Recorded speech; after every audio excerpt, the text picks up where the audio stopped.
इधर वसुदेव जी को कुछ दिनों के लिए कंस ने छोड़ दिया था, जब पता चला कि 8वां बेटा नहीं बेटी है। इधर एक दिन नंद बाबा ने सोचा कि मैं बहुत दिनों से कर नहीं दिया और मथुरा के राजा नहीं महाराजा हैं, मैं नंदगांव का राजा हूं, अगर कर नहीं दूंगा मेरे घर पर उत्सव चल रहा है, कहीं ऐसा नहीं चढ़ाई न कर दे कंस। तो फिर नंद बाबा मथुरा में कंस को कर दे करके लौट रहे थे और उसी समय रास्ते में मुलाकात हो गई नंद और वसुदेव की, दोनों की भेंट हो गई। लेकिन वसुदेव जी को देख करके नंद बाबा रोने लगे। अहो ते देव की पुत्रा कंसे न बहबूहता, एका वशिष्ठा वर्जा कन्या सापि दिवं गता। अहो ते देव की पुत्रा, महाराज आपके जीवन में कई बेटा हुए और दुष्ट कंस सभी पुत्रों को मार दिया, आपके साथ बड़ा धोखा हुआ है। इतने में वसुदेव जी ने कहा भैया आपके यहां जो बेटा है मेरे ही तो हैं। तो नंद बाबा ने कहा भैया मैंने कब कहा कि मेरे हैं, आप ही के तो हैं। अब वास्तव में हैं किसके, वसुदेव के, लेकिन इस रहस्य को कोई जानता नहीं, इस रहस्य को वसुदेव जानते हैं। लेकिन वसुदेव जी ने कहा देखो भैया मुझे ऐसा लग रहा है कि तेरे घर में कोई उत्पात खड़ा होने वाला है, तुम जल्दी जाओ। राम राम किए नंद बाबा वसुदेव जी से चल पड़े। इधर कंस ने आपातकालीन सभा को बुलाया और सभी राक्षसों से पूछा, दानवों से, अरे आप लोग ये बताओ कि मेरा जो दुश्मन है 84 कोस ब्रजमंडल में जन्म ले चुका है, मुझे क्या करना चाहिए, वो कैसे मारा जाएगा। तो जितने राक्षस थे सब ने कहा महाराज आज से लेकर के 1 वर्ष तक के बच्चों को मार दो। तो जितने राक्षस थे पूरे ब्रज में दौड़ पड़े मारने के लिए।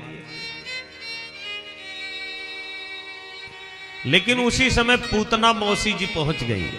पूतना ने कहा महाराज चिंता मत करो, 2 मिनट में खत्म कर दूंगी आपके दुश्मन को। तो कंस ने कहा ये तुम्हारे 6-6 फुट के दांत, इतना भयंकर तुम्हारा जो शरीर है, स्वरूप है, तुम्हें अंदर प्रवेश कौन देगा। चिंता मत करिए, लक्ष्मी जैसे रूप बना लेती हूं। अच्छा लक्ष्मी जैसे रूप दिखाया, एक झटका बना करके माया का रूप, कंस को विश्वास हो गया। पूतना चल पड़ी, बढ़िया 16 प्रकार के श्रृंगार करके लंबा घूंघट लगा करके चल पड़ी। कहां, नंद के आनंद भयो जय कन्हैया लाल की पहुंच गई। इस घूंघट से कभी कभी लंबे लंबे काम भी बन जाते हैं।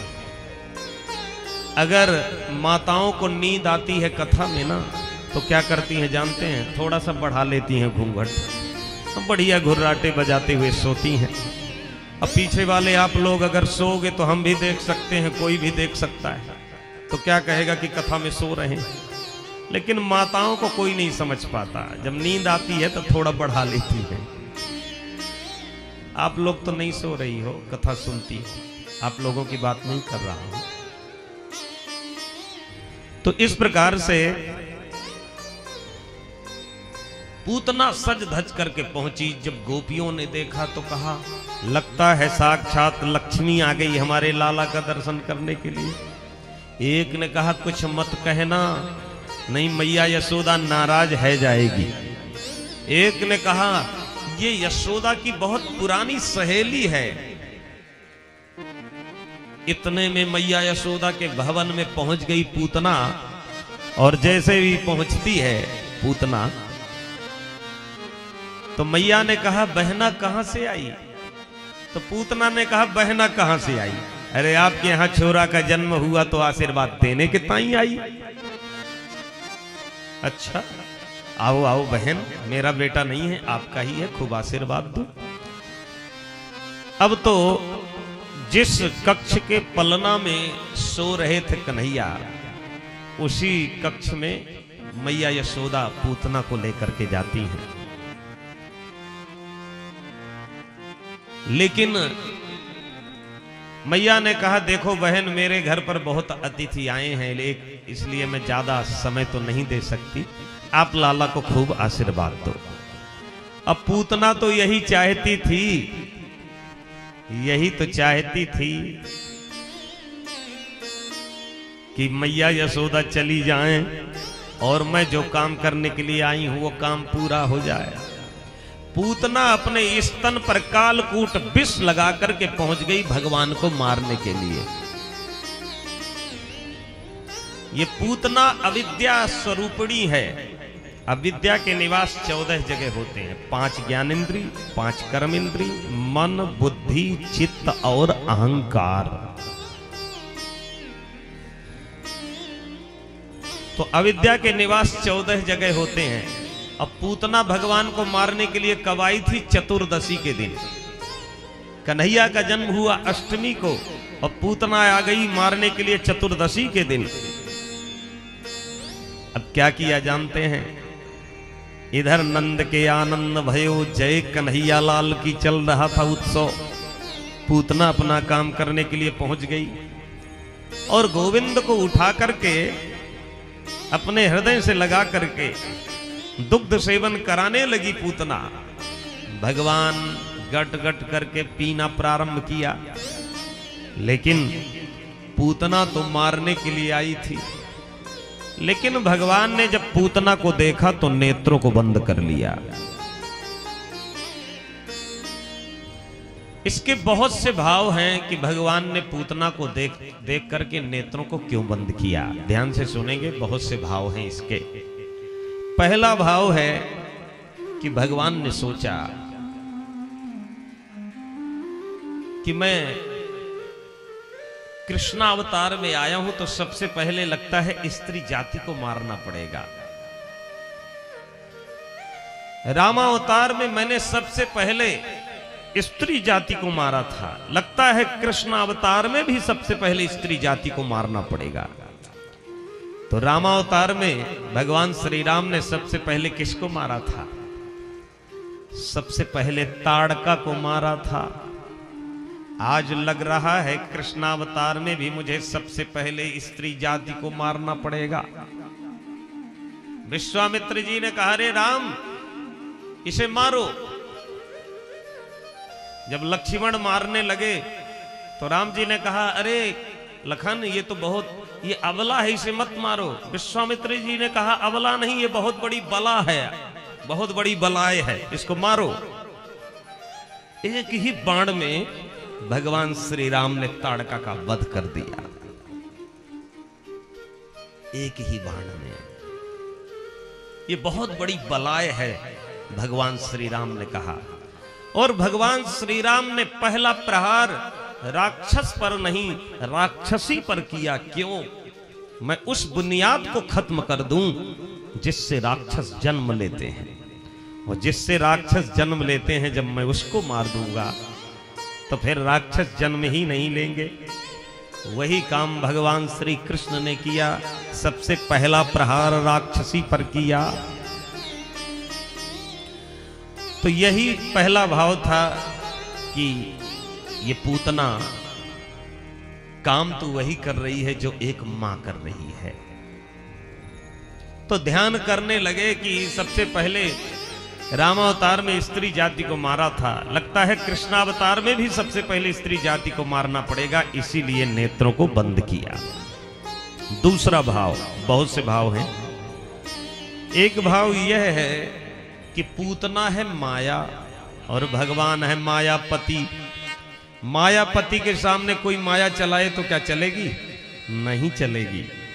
भगवान ने सोचा अगर मैं नेत्रों को खोलूंगा इतना बड़ा उत्सव चल रहा है, गोपियां नाच रही हैं, जितने ग्वाला हैं सब बधैया लूट रहे हैं, तो अगर ये असली रूप में आ जाएगी तो कहीं डर न जाए, इसलिए भगवान नेत्रों को बंद किए रहे। तो मायापति के सामने माया नहीं चलेगी। एक भाव यह है कि नेत्र मिलने से प्रीति हो जाती है, और काम जो एक मां करती है वही तो एक पूतना कर रही है। इसीलिए भगवान ने सोचा कि अगर मैं देखूंगा तो प्रेम हो जाएगा, क्योंकि मां का कार्य कर रही है, इसलिए देखना ही नहीं इस दुष्टा को। एक भाव यह है, भगवान ने सोचा कि मैं माखन मिश्री रबड़ी पाने के लिए आया हूं, मक्खन पाने के लिए। बताओ, सबसे पहले मुझे विष मिल रहा है। तो भगवान नेत्रों को बंद करके भोलेनाथ का ध्यान करने लगे। हे भूतनाथ भोलेनाथ, मेरी आदत नहीं है आग धतूरा पाने की, ये आग धतूरा आप ही पाते हो, विष आप ही पीते हो, मैं तो माखन मिश्री रबड़ी पाता हूं 56 भोग।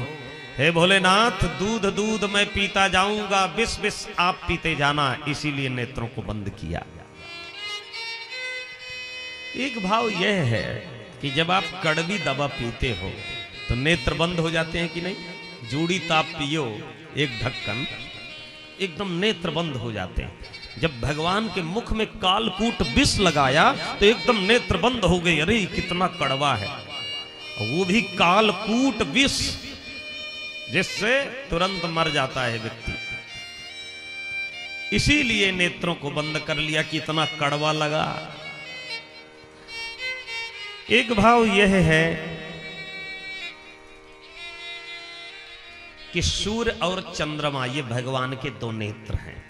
सूर्य चंद्रमा ने कहा ये हमारे प्रभु को विष पिला रही है, इसलिए इसे देखना ही नहीं है। तो इसीलिए नेत्रों को बंद किया कि इस दुष्टा को देखना ही नहीं। अब धीरे से भगवान ने प्राणों को खींचना प्रारंभ किया, और जैसे खींचना प्रारंभ किया तो पूतना पुकारने लगी। प्राणों को खींचना प्रारंभ किया। सा मुंच मुंचालमिति प्रभासणी, निष्पीडमानाखिल जीव मर्मणि। अरे लाला छोड़ो, अरे लाला छोड़ो, प्राणों को खींचने लगे भगवान। तो कन्हैया ने कहा मौसी जी हम पे पकड़वे आवे छोड़वे ना आए। पूतना ने कहा अरे भैया ये 7 दिन का बेटा बोल रहा है, ये कोई साधारण नहीं है, चमत्कारी बेटा है। भगवान ने कहा मौसी जी हम पे पकड़वे आवे छोड़वे ना आए। और भगवान जिसको पकड़ते हैं क्या छोड़ते हैं? कभी नहीं छोड़ते। तो प्रहलाद को पकड़ा था, मीराबाई को पकड़ा, तुलसीदास जी को पकड़ा, रहीमदास जी को पकड़ा, रसखान को पकड़ा, और जिसको पकड़ लेते हैं फिर छोड़ते नहीं है कन्हैया। अब तो प्राणों को खींचना प्रारंभ किया, और ये पूतना भगवान को लेकर के उड़ गई आकाश में। और कुछ दूर पर जाकर के बगीचे में भगवान ने पूतना को पटक दिया। और जैसे पटका तो भगवान पूतना के छाती पर खेल रहे थे। मैया यशोदा गोपियां रोने लगी, हमने किसके हाथ में अपने लाला को दे दिया। भगवान के सखा थे छोटे छोटे। जैसे ही बगीचे में पहुंचे तो भगवान पूतना के छाती पर खेल रहे थे। तो मधुमंगल श्रीदामा तो सुबल, ये जितने भगवान के सखा थे, देखा कि अरे इस राक्षसी ने हमारे गोविंद को मारने का प्रयास किया। तो उस मरी मराई पूतना को 4-4 डंडा मारा। धन्य है ब्रजवासियों के भाव, कितने सुंदर भाव हैं कि मरी मराई पूतना को 4-4 डंडा मारा। माताओं को जब पता चला, मैया यशोदा को, गोपियों को, दौड़ पड़ी गोपियां, और मैंने किस राक्षसी के हाथ में अपने लाला को दे दिया। माताओं का एक भाव है वात्सल्य भाव। मैया रोने लगी, मैंने अपने लाला को राक्षसी के हाथ में दे दिया। आज माताएं झाड़ा देने लगी कन्हैया को, और जब किसी माँ के बेटा को नजर लग जाती है तो कैसे झाड़ा देती है जानते हैं? राई लोन चुकरा और मिर्च ले लेती है माताएं, और 3 बार माथे से घुमा करके अग्नि में छोड़ देती हैं। और जब बहुत खांसी आएगी तो क्या कहेंगी? हमारे लाला को बड़ी नजर लगी थी। और जब मिर्च छोड़ोगे राई लोन अग्नि में तो फिर खांसी तो आएगी। नजर उतारती है माताओं का ये वात्सल्य भाव है। आज मैया भी, यशोदा मैया ने भी अपने कान्हा का नजर उतारा। सुखदेव जी के शब्दों में श्रवण करेंगे कैसे नजर उतारा है। इंद्रियाणि ऋषिकेशः प्राणा नारायणो वतु श्वेतदीपपतिश्चित्तं मनो योगेश्वरो वतु। तो क्या कह रही है मैया यशोदा? पहले गैया के पूंछ को पकड़ा और गोबर का टीका गोविंद के माथे पर लगाया, और गैया के पूंछ को घुमा रही हैं कन्हैया के सिर से। और इंद्रियाणि ऋषिकेशः, हमारे लाला के इंद्रियों की रक्षा ऋषिकेश भगवान करें, प्राण की रक्षा नारायण भगवान करें। श्वेत दीप के जो मालिक हैं हमारे लाला के चित्त की रक्षा करें, मन की रक्षा योगेश्वर भगवान करें। कीडंतम पातु गोविंदः शयानं पातु माधवः। खेलते हुए लाला की रक्षा गोविंद भगवान करें, और सोते हुए लाला की रक्षा माधव भगवान करें।